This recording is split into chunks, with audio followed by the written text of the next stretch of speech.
हरे कृष्णा।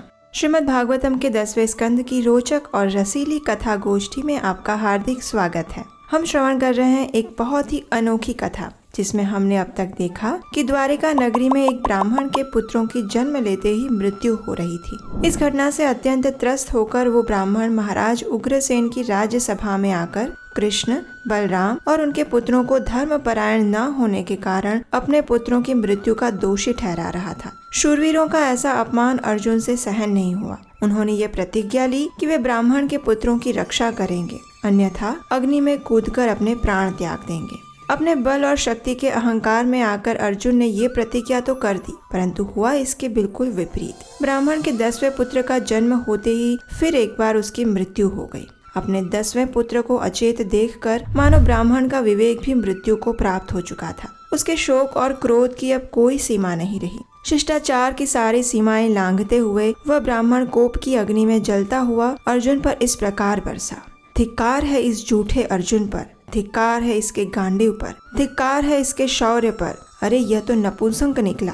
मैं कितना मूर्ख हूँ कि मैं ऐसे व्यक्ति पर विश्वास करने लगा जो स्वयं को श्री कृष्ण और बलराम से भी अधिक शक्तिशाली मानता है। भला आज तक कौन उस व्यक्ति को लौटा सका है जिसे स्वयं विधाता ने ले लिया हो। ब्राह्मण के ऐसे तीखे वचनों के बाणों से अर्जुन का स्वाभिमान छलनी छलनी हो गया था। अब तो हर हाल में ब्राह्मण के पुत्रों को जीवित वापस लाना यही अर्जुन के लिए अत्यंत आवश्यक हो गया था। इसलिए अर्जुन अपने योग सिद्धियों के प्रयोग से उस मृत बालक को ढूंढने के लिए विभिन्न लोकों में भ्रमण करने लगे। इस कड़ी में सबसे पहले उन्होंने सोचा कि क्यों न धर्मराज की नगरी यमपुरी से ही शोध की जाए, किंतु वहाँ तो क्या, संपूर्ण ब्रह्मांड में कहीं पर भी उस मृत बालक का नामो निशान नहीं मिला। यहाँ तक कि ब्रह्मलोक में भी अर्जुन उस बालक को नहीं खोज पाए। अंततः अर्जुन ने अपनी पराजय स्वीकार कर ली। अपनी प्रतिज्ञा के अनुसार अर्जुन को अग्नि में प्रवेश करके अपने प्राण त्यागने थे। उन्होंने अग्नि प्रज्वलित की और उसमें प्रवेश करने ही वाले थे कि अचानक एक आवाज उनके कानों में पड़ी। रुक जाओ पार्थ, ऐसा मत करो, आओ मेरे साथ आओ। मैं तुम्हें बताऊंगा कि ब्राह्मण के पुत्र कहाँ हैं। मेरे साथ चलो और ब्राह्मण के पुत्रों को वापस ले आओ। इसके उपरांत हमारी निंदा करने वाले यही लोग हमारे ऊपर लगे इस कलंक को धो देंगे। वैसे तो आप समझ ही गए होंगे कि ये आवाज किसकी थी। जी हाँ, अर्जुन के परम मित्र भगवान श्री कृष्ण के अतिरिक्त ये और कौन हो सकता है। आखिरकार वही तो इस संपूर्ण लीला के सूत्रधार हैं। भगवान श्री कृष्ण ने ही अपनी माया शक्ति से भगवान शिव के बाणों और ब्राह्मण के बालक को वहाँ से अदृश्य किया था। अपने परम सखा श्री कृष्ण की ये बात सुनकर अर्जुन ने अपने प्राण त्यागने का विचार भी त्याग दिया। भगवान ने अपने दिव्य रथ का आवाहन किया, जो कि ब्रह्मांड तो क्या, उसके भी पार वैकुंठ लोकों तक जाने में समर्थ था। दोनों शूरवीर उसमें बैठकर ब्रह्मांड की यात्रा पर निकल पड़े। अब क्योंकि अर्जुन पहले ही पूरे ब्रह्मांड की यात्रा कर चुके थे, इसलिए अब उन्होंने 7 द्वीपों को पार करके लोकालोक सीमा को भी पार कर लिया। इसके बाद उन दोनों ने एक गहरे अंधकारमय क्षेत्र में प्रवेश किया, जिसमें ब्रह्मांड की परतें भी आती है। अंधकार इतना गहरा था कि रथ के घोड़े भी आगे नहीं बढ़ पा रहे थे। अपनी यात्रा को सुगम बनाने के लिए और घोड़े को मार्ग दिखाने में सहायता करने के लिए भगवान श्री कृष्ण ने अपना सुदर्शन चक्र निकाला।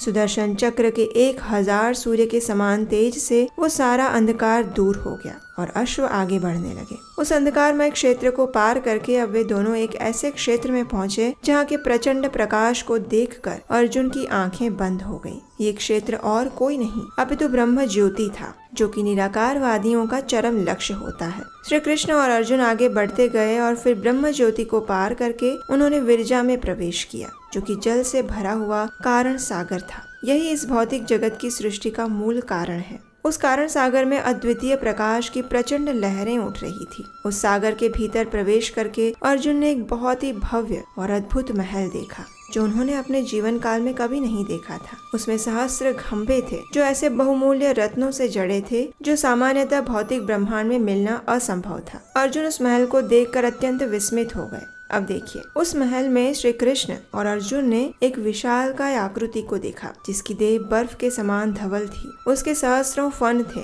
और कंठ तथा जीवा नीली थी। ये और कोई नहीं बल्कि अनंत देव थे और उनके विशाल शरीर की शैया पर स्वयं महाविष्णु लेटे हुए थे। सर्वव्यापी महाविष्णु का रूप सौंदर्य ऐसा था कि मानो वर्षा ऋतु के बादल छाए हों। उन्होंने पीताम्बर धारण किया था। उनके मुखमंडल पर एक अत्यंत सुंदर मुस्कान शोभित थी, जो बड़े बड़े योगियों को भी उनके प्रेम पाश में बांध देती है। उनकी 8 भुजाएं थी, जो कि उनके घुटनों तक आती थी। वैजयंती पुष्पों का सौभाग्य था कि भगवान ने स्वयं उन्हें अपने कंठ में धारण किया हुआ था। अपनी असंख्य शक्तियों एवं नंद सुनंद जैसे पार्षदों तथा सुदर्शन चक्र से घिरे महाविष्णु यूं प्रतीत होते थे जैसे तारों से घिरा हुआ चंद्रमा। ऐसा दिव्य ऐश्वर्य देखकर अर्जुन सहसा भयभीत हो गए और श्री कृष्ण के पीछे ही खड़े रहे।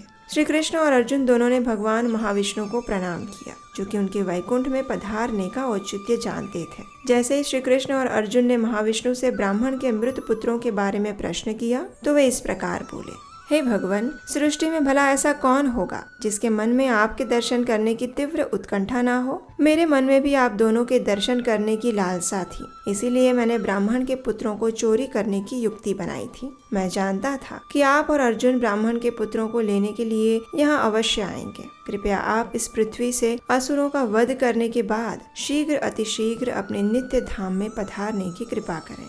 उन्होंने महाविष्णु को प्रणाम किया और ब्राह्मण के उन बालकों को अपने साथ रथ पर आरूढ़ किया। फिर उन्हें लेकर श्री कृष्ण और अर्जुन उसी मार्ग का अनुसरण करते हुए द्वारिका लौट आए। ब्राह्मण अपने 10 पुत्रों को देखकर खुशी से झूम उठा। श्री कृष्ण और अर्जुन के जय जयकार से सारा वातावरण गूंज उठा। आकाश से पुष्प वर्षा होने लगी। इस सारे प्रसंग से अर्जुन समझ गए थे कि उन्होंने क्या भूल की थी। प्रसूति गृह की ओर प्रस्थान करते हुए अर्जुन ने भगवान श्री कृष्ण से प्रार्थना और आशीर्वाद की याचना नहीं की। उनके मन में ये संदेह था कि भगवान श्री कृष्ण ब्राह्मण के पुत्रों की रक्षा करने में अयोग्य सिद्ध हुए हैं। जैसा कि भगवान श्री कृष्ण स्वयं भगवत गीता में बताते हैं कि उनके द्वारा किए गए कार्य एक दिव्य धरातल पर होते हैं और साधारण जीव के लिए उनकी लीलाओं को समझ पाना असंभव है। अर्जुन ने भगवान श्री कृष्ण की शक्ति और प्रभुता पर शंका करके भारी भूल की थी, परंतु अंत में भगवान श्री कृष्ण ही उसके प्राणों की रक्षा के लिए आगे आए थे।